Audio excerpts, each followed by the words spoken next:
दोस्तों मूवीज में आपने नो डाउट एक से बढ़कर एक जानवर देखे होंगे, फिर चाहे बात हो डायनासोर की या फिर गेम ऑफ थ्रोन के जायंट ड्रैगन्स की। ये धरती रहस्य से भरी पड़ी है। जिन जानवरों को आप मूवीज में देख के अमेज होते हो, ये सब एनिमल्स ऑलरेडी हमारी धरती पर राज कर चुके हैं, but sadly most of them have gone extinct. But इसका मतलब ये नहीं है कि हिस्ट्री के इन जानवरों की स्पीशीज पूरी तरह खत्म हो चुकी हो। आज भी कुछ ऐसे अमेजिंग क्रिएचर्स मौजूद हैं जो आपको लिटरली अमेज कर देंगे। सो बिना किसी देरी के let's get to know more about them.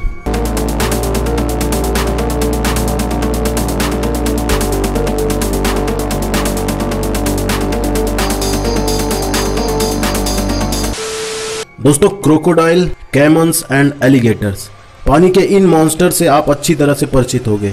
इन जानवरों की हिस्ट्री काफी लंबी है, बट इसी क्रोकोडाइल फैमिली में से एक क्रोकोडाइल है जो कि सबसे ज्यादा पुराना है एंड इन क्रोकोडाइल से वो थोड़ा डिफरेंट भी है। ये है घड़ियाल। ये दिखने में बिल्कुल क्रोकोडाइल जैसा है, बट कुछ चीजें इसके अंदर अलग हैं जो इसको एक यूनिक क्रिएचर बनाती हैं। इसका मुंह काफी लंबा है और काफी पतला है और इसके दांत बिल्कुल सुई की तरह बिल्कुल नुकीले होते हैं और काफी खतरनाक होते हैं। ये घड़ियाल्स किसी न किसी फॉर्म में धरती पर मिलियंस ऑफ ईयर से राज कर रहे हैं, बट कुछ मॉडर्न घड़ियाल्स की संख्या अब कम हो रही है, यानी they are heading toward extinction. इन घड़ियाल्स की संख्या अब करीब 200 ही रह गई है और ये बचे कुचे जानवर आपको इंडिया, पाकिस्तान और बांग्लादेश में देखने को मिलेंगे and may be in some part Nepal also. But इनकी इंडेंजर्ड स्पीशीज को बचाने के लिए लखनऊ के कुकराइल फॉरेस्ट रिजर्व सेंटर वालों ने इनकी ब्रीडिंग करानी शुरू कर दी है, ताकि और भी घड़ियाल्स पैदा हो सके और इनको वर्ल्ड में बेचा जा सके, ताकि इनको जूज मिल सके या घर मिल सके, बेसिकली बोल सकते हो। So it is a unique step to save their population.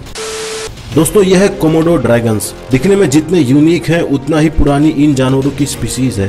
कुछ दिन पहले ऑस्ट्रेलिया के कुछ साइंटिस्ट लोगों को कुछ मरे हुए कोमोडो ड्रैगन्स के फॉसिल्स मिले थे और इन फॉसिल्स की स्टडी करने के बाद पता चला कि ये फॉसिल्स करीब 4 मिलियन ईयर पुराने थे। इससे पता चलता है कि इन जानवरों की स्पीशीज 4 मिलियन ईयर से भी ज्यादा पुरानी है and still in 21st century ये जानवर कहीं ना कहीं आपको जिंदा देखने को ही मिलेंगे। इन जायंट लेजर्ड्स का वेट हम ह्यूमंस के बराबर होता है या हमसे भी ज्यादा हो सकता है, वो डिपेंड करता है इनके साइज के ऊपर। आज इस डेट में आपको ये जानवर इंडोनेशिया में देखने को मिलेंगे और कभी कभी तो आपको ये प्रैंक्स में भी दिख जाएंगे। बाय द वे ये प्रैंक नकली था और इसके बाद शाहरुख खान ने भी इसकी अच्छी खासी लगा दी।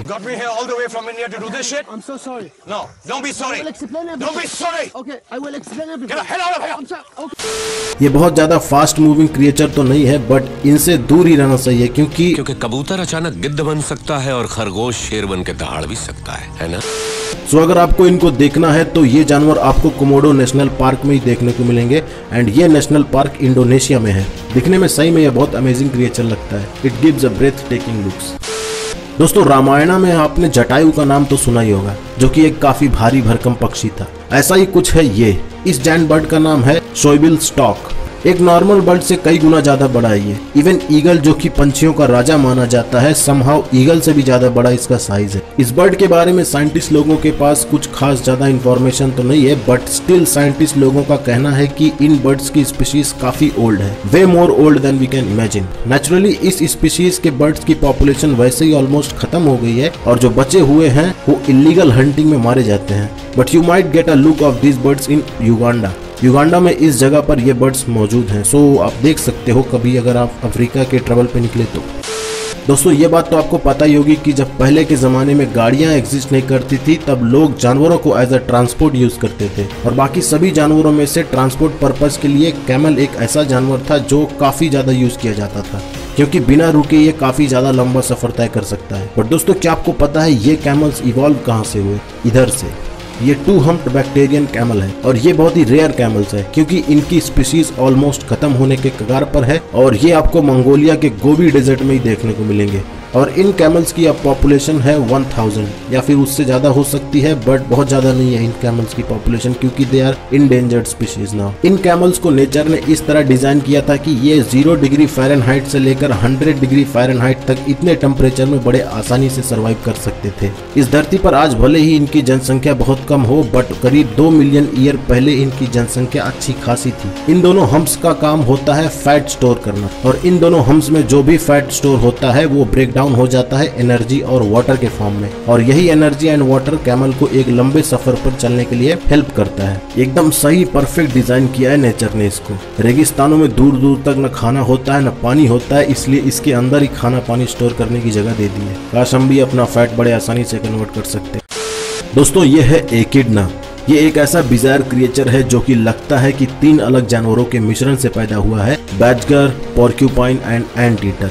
इन तीनों का क्रॉस ब्रीडिंग का नतीजा लगता है, बट ऐसा बिल्कुल नहीं है। ये दूसरा ऐसा मैमल है जो बेबी की बजाय एग से बच्चे पैदा करता है। इससे पहले प्लेटिपस ऐसा मैमल था जो एग से बच्चा पैदा करता था। अगर आपको मैमल्स का मतलब नहीं पता तो बता दूं आपको कि मैमल्स उन्हें कहा जाता है जो बेबीज से बच्चा पैदा करते हैं, just like be humans produce kids. But echidna ये एक ऐसा मैमल है जो कि एग से बच्चा पैदा करता है, जस्ट लाइक प्लेटिपस। ये छोटा सा जानवर बड़ी मुश्किल से आपको देखने को मिलेगा, और इसकी वजह यह है कि ये जानवर मोस्टली अकेले रहना पसंद करता है। एकिडना की स्पीशीज अब ऑलमोस्ट विलुप्त होने के कगार पर है, और सैड पार्ट ये है कि इन जानवरों का धरती पर आना जाना करीब 17 मिलियन ईयर से लगा पड़ा है, but now they are on the edge of extinction. ये जानवर आपको मोस्टली न्यूजीलैंड, ऑस्ट्रेलिया और तस्मानिया के जूज में देखने को मिलेंगे।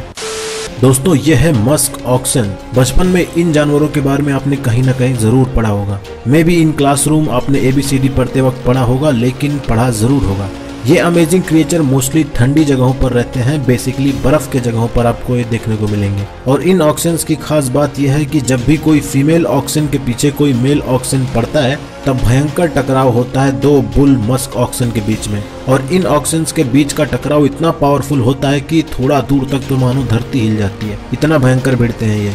लाखों साल से ये जानवर धरती पर रह रहे हैं, बट इनकी स्पीशीज अब बहुत कम हो चुकी है। 1800 में लोगों ने इनको एक्सटिंक्ट घोषित कर दिया था, बट 1930s में ये जानवर एक बार फिर से अलास्का में लोगों को देखने को मिले। नोम, जो कि अलास्का में एक जगह है, इसी जगह पर आपको ये ऑक्सन्स देखने को मिलेंगे। ऑलरेडी ये जानवर बहुत कम बचे हैं, और जो बचे भी हैं इनसे वुलन प्रोडक्ट बनाने के लिए इनको मार दिया जाता है। Death is a really sad part of life.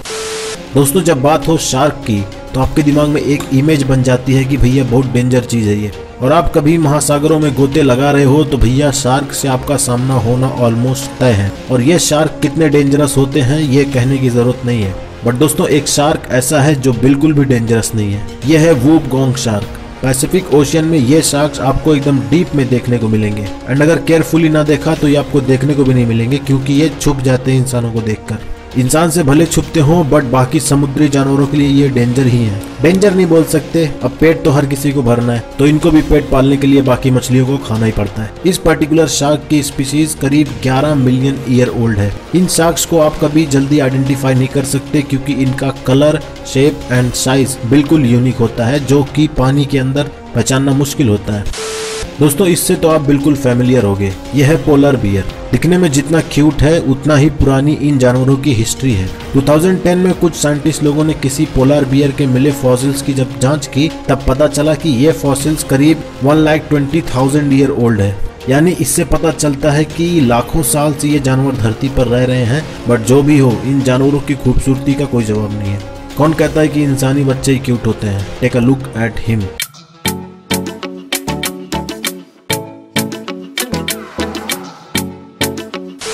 खूबसूरत भले हों, लेकिन इनके पास जाने की भूल मत करना, वरना आपकी वो शायद आखिरी भूल होगी। दोस्तों ये है कैसोवेरी।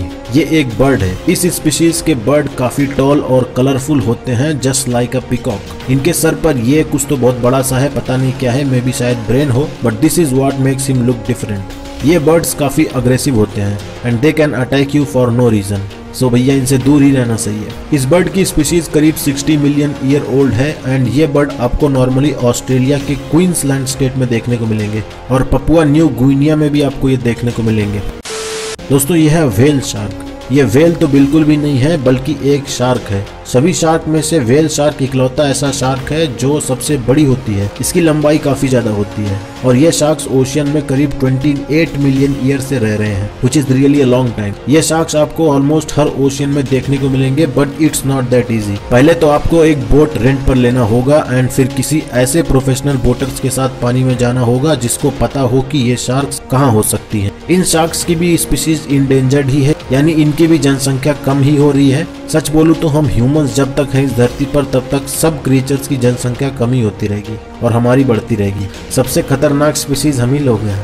ये शार्क्स जैसे कि देख सकते हो इसके दांत उतना पावरफुल नहीं होते, इनफैक्ट इसके दांत ऑलमोस्ट ना के बराबर होते हैं। ये सीधा अपने शिकार को निगल लेता है और इसका शिकार नॉर्मली छोटी मोटी मछलियां ही होती हैं। एंड ये शार्क्स इंसानों पर अटैक नहीं करती, in fact they are good friend to us. So दोस्तों इस वीडियो में बस इतना ही। इस धरती पर और भी जानवर मौजूद हैं जो काफी पुराने हैं, मिलियंस ऑफ ईयर ओल्ड हैं, बट मे भी उनके बारे में हम कभी और बात करेंगे। फिलहाल इस वीडियो में बस इतना ही। सो दोस्तों अगर आपको वीडियो ये पसंद आया हो तो वीडियो को लाइक करना, चैनल को सब्सक्राइब करके नोटिफिकेशन बेल दबा देना ताकि जब भी मैं नई वीडियो अपलोड करूं आपके पास सबसे पहले पहुंच जाए। और वीडियो अच्छा भी लगा हो तो अपने दोस्तों के साथ शेयर करना ताकि उनको भी कुछ नया नॉलेज पता चल सके। तो फ्रेंड्स चलो मिलते हैं नेक्स्ट वीडियो में।